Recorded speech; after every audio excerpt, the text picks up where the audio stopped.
আজকের দিনে পশ্চিমবাংলার রাজনৈতিক প্রেক্ষাপট দেখলে বুঝতে পারবেন, যেখানে একজন সদ্য বিবাহিত একটা লোক তার বউকে নিয়ে ঘরে ঢুকতে পারে না, শেখ শাহজাহানের মতো তৃণমূলের গুন্ডা বাহিনীর হাতে তুলে দিয়ে আসতে হয় পার্টি অফিসে। এর দিয়ে লজ্জাদায়ক আর ঘৃণাদায়ক ঘটনা পশ্চিমবাংলার ইতিহাসে আগে কখনো শুনিনি। তো আজকে সেই বাংলাদেশ থেকে পালিয়ে নোয়াখালী আর হতে দেবে না, আর এই সমাজ সুরক্ষা সত্ত্বে বিদ্যার্থী পরিষদ প্রতিনিয়ত আওয়াজ তোলে।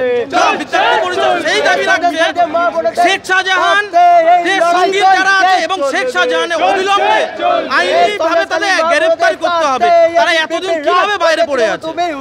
ডিজি রাজীব কুমারকে আজকে তদন্ত ভার দিয়েছে। এই রাজীব কুমারকে ঘটনা প্রেক্ষিতে সারদা নারদায় জড়িত এবং প্রত্যেকটা তথ্য লোপাটে এই রাজীব কুমার হাত অবদান অপরিসীম তৃণমূলের। তো আজকে এই তথ্য লোপাটের জন্য এবং টাকা এবং অনুদান দিয়ে রাত্রেবেলা পুলিশকে পাঠাচ্ছে মা বোনেদের বুক বন্ধ রাখতে।